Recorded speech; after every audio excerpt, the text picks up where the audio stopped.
Dear students, इस video में हम सॉल्व करेंगे एक्सरसाइज 6.2 की problems, 9th class mathematics NCERT.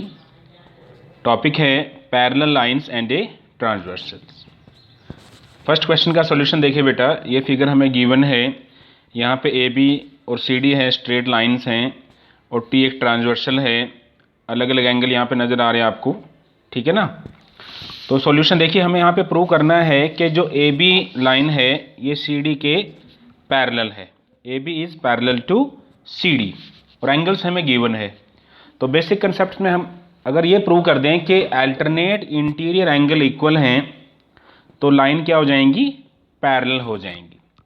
तो यही हमने इस क्वेश्चन के सॉल्यूशन में करना है। देखिए यहाँ पे देखिए, हमने इस एंगल को 1 का नाम दे दिया यहाँ पे, एंगल 1। तो एंगल 1 है, ये 50 के इक्वल है, ठीक है ना। आमने सामने के एंगल इक्वल हो जाएंगे जब दो लाइन अंग्रेजी के लेटर्स की तरह काट रही हैं, एक तरह से इंटरसेक्टिंग लाइन है ये। तो वर्टिकली अपोजिट एंगल की वजह से एंगल 1 कितने डिग्री का हो जाएगा, 50 डिग्री का हो जाएगा, 50 डिग्री। और जो एंगल y है वो किसके बराबर आएगा, यहाँ पे देखिए ये भी आमने सामने के एंगल है, एक तरह से वर्टिकली अपोजिट एंगल है, ठीक है। और यहाँ लाइन एक दूसरे को काट रही हैं, तो एंगल y है वो 130 के इक्वल आ जाएगा वर्टिकली अपोजिट एंगल्स की वजह से, और एंगल 1 भी 50 डिग्री आ जाएगा वर्टिकली अपोजिट एंगल्स की वजह से।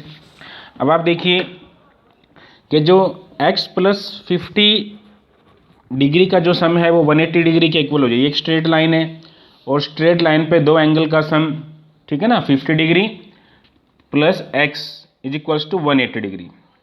लीनियर पेयर की वजह से दो एंगल का सम है वो 180 डिग्री के इक्वल हो जाएगा। लीनियर पेयर ऑफ एंगल्स हम इस तरह से लिखेंगे, ओके। सिंप्लीफाई करके x एंगल की वैल्यू आ जाएगी यहाँ पे 130 डिग्री। देखिए अब x एंगल और y एंगल है, दोनों 130 डिग्री के हो गए हैं। और फिगर में देखिए x और y कौन से एंगल हैं, फिगर में देखो बेटा, यहाँ सब एंगल x और एंगल y यहाँ पे अल्टरनेट इंटीरियर एंगल्स हैं, ठीक है ना। और हमें पता है रिजल्ट के अकॉर्डिंग, की पॉइंट्स के अकॉर्डिंग, कि जब अल्टरनेट इंटीरियर एंगल इक्वल होते हैं तो लाइन क्या होती है, आपस में पैरेलल होती हैं। तो हम लिखेंगे angle x and angle y are alternate interior angles and are equal, so therefore AB is parallel to CD, okay. Second question की फिगर देखिए बेटा, इसमें जो AB लाइन है वो CD के क्या है, पैरेलल है, और CD है वो EF के पैरेलल है। और y और z जो एंगल है उनकी रेशो दे रखी है 3:7। और हमें क्या करना है, हमें फाइंड करना है एंगल x की वैल्यू आपको निकालनी है। तो हम क्या कर लेंगे, एंगल y और एंगल z मान लेंगे। लेट एंगल y है वो 3 है, 3k है, कोई भी वेरिएबल मल्टीप्लाई में कर लेंगे क्योंकि ये तो रेशो गिवन आपको। और एंगल z है वो 7 टाइम्स है किसी नंबर का, मान लेते वो नंबर k है, ठीक है। तो सॉल्यूशन देखिएगा, साथ साथ आप फिगर में देखते रहना। AB है वो EF के पैरेलल है और PQ ट्रांसवर्सल है, तो अल्टरनेट इंटीरियर एंगल क्या हो जाएंगे, equal. AB is parallel to EF, तो एंगल x है वो एंगल z के इक्वल हो जाएगा अल्टरनेट इंटीरियर एंगल्स की वजह से। क्योंकि लाइन पैरेलल दे रखी है तभी अल्टरनेट इंटीरियर एंगल्स क्या होंगे बेटा, इक्वल। तो एंगल x है वो एंगल z के इक्वल हो गया। नेक्स्ट देखो कि AB है वो CD के पैरेलल है और PQ ट्रांसवर्सल है। यहाँ पे देखिए फिगर में ये लाइन इसके पैरेलल है, तो एंगल x और एंगल y है एक ही साइड में बने हुए एंगल हैं ट्रांसवर्सल के, तो इन दोनों एंगल का सम कितना हो जाएगा, 180 डिग्री हो जाएगा, ठीक है। अब एंगल x किसके बराबर था, z के बराबर था, तो यहाँ पे z रख देंगे, तो z प्लस y है वो 180 डिग्री इक्वल हो जाएगा। तो हमने यहाँ पे z और y हमने ले लिया एंगल यहाँ पे, तो हम वेरिएबल k की वैल्यू निकाल सकते हैं। तो दोनों का सम कर देंगे, z है 7k, y है 3k, तो दोनों का सम हो जाएगा 10k बराबर है 180 डिग्री, और k की वैल्यू आएगी जब आप 180 को 10 से डिवाइड करेंगे 18 डिग्री। अब एंगल y की वैल्यू कितनी आ गई, 3 टाइम्स k, तो k की वैल्यू रख दी 18, 18 3 जा 54 डिग्री। एंगल z की वैल्यू 7k, 7 इंटू 18, 18 7 जा 126 डिग्री। और एंगल x है वो एंगल z के इक्वल है, तो एंगल z की वैल्यू कितनी आ गई, 126 डिग्री। तो एंगल x की वैल्यू भी कितनी हो जाएगी बेटा, 126 डिग्री, ठीक है। थर्ड क्वेश्चन में देखिए ये फिगर है, यहाँ पे AB है वो CD के पैरेलल है और जो EF है वो CD के परपेंडिकुलर है यहाँ पे, ठीक है। हमें तीन एंगल निकालने हैं, AGE ये वाला एंगल निकालना है, GEF बेटा ये निकालना आपको, और FGE ये भी एंगल निकालना है हमें। ठीक है, तो सॉल्यूशन देखिए आप फिगर में देखते जाना साथ साथ। AB है वो CD के पैरेलल है और GE ट्रांसवर्सल है। AB है वो CD के पैरेलल है और GE क्या है, ट्रांसवर्सल। तो अल्टरनेट इंटीरियर एंगल क्या हो जाएंगे, इक्वल।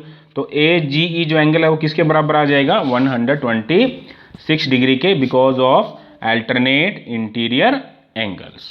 ठीक है, अब लीनियर पेयर की वजह से जो दो एंगल का सम है वो 180 डिग्री के इक्वल आप रखेंगे, AGE और FGE। अब यहाँ पे देखो इस एंगल का और इस एंगल का सम, ठीक है ना, इस एंगल का और इस एंगल का सम है 180 डिग्री होगा, क्योंकि ये लीनियर पेयर बना रहे हैं, स्ट्रेट लाइन है और दो एंगल हैं, पेयर में दो एंगल होते हैं आपको पता है।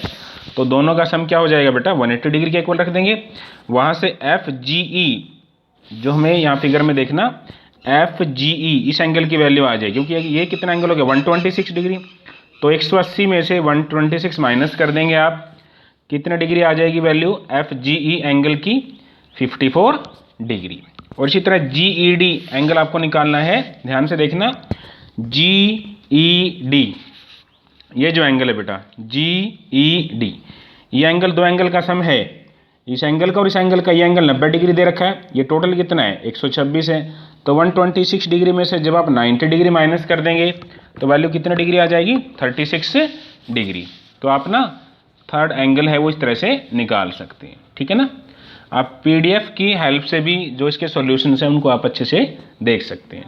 ठीक है, तो आप क्या करना, फिगर के अकॉर्डिंग यहाँ पे कुछ कंस्ट्रक्शन है, क्या गिवन है, क्या प्रूव करना है, सब हमने यहाँ पे लिखा हुआ है। बड़े ध्यान से वीडियो को देखें, सुने, समझिएगा।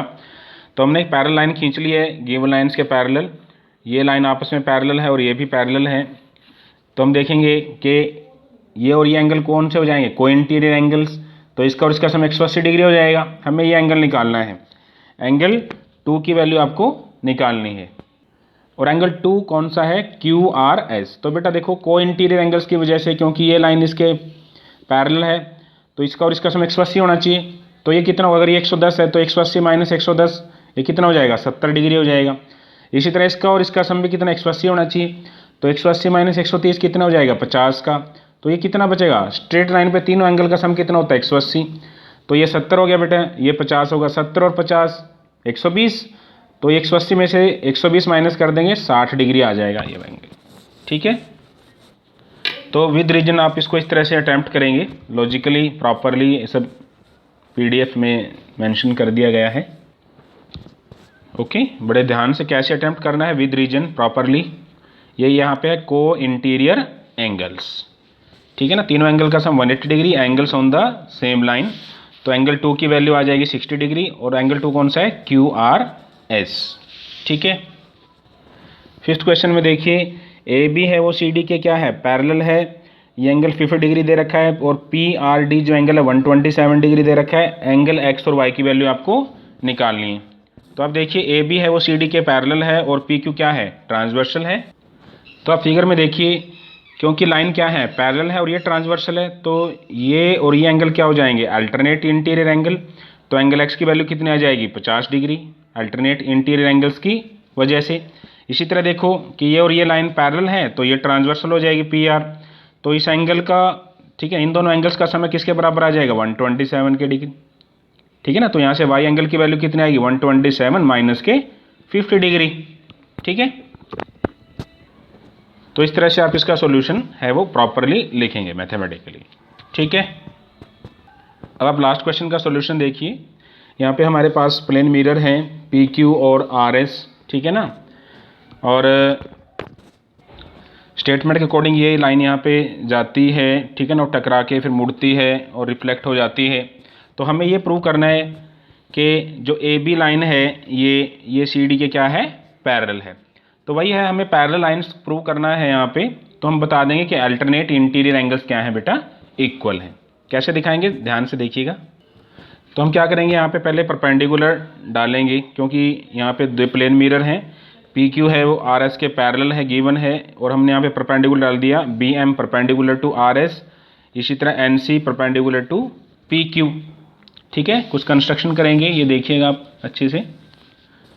इसके बाद प्रूफ में देखो कि एंगल 1 है एंगल 2 के इक्वल हो जाएगा फिगर में, और एंगल 3 है वो एंगल 4 के इक्वल है। एंगल 1 एंगल 2 के इक्वल हो जाएगा, एंगल 3 एंगल 4 के इक्वल हो जाएगा because of this rule. Angle of incident है वो किसके बराबर होता है? एंगल ऑफ रिफ्लेक्शन के। ओके, ये रूल आप फिजिक्स में पढ़ते हो कि ये जो एंगल है, ये वाला जो एंगल होता है वो इस एंगल के बराबर होता है। ओके, तो फिगर में देखिएगा एंगल ए बी सी है वो दो एंगल के सम के बराबर है, एंगल 1 + 2। इसी तरह बी सी डी है वो 3 + 4 के इक्वल है। तो एंगल 1 एंगल 2 के बराबर था, एंगल 1 की जगह 2 रख दिया, तो ए बी सी एंगल किसके बराबर आ गया? Twice of angle 2।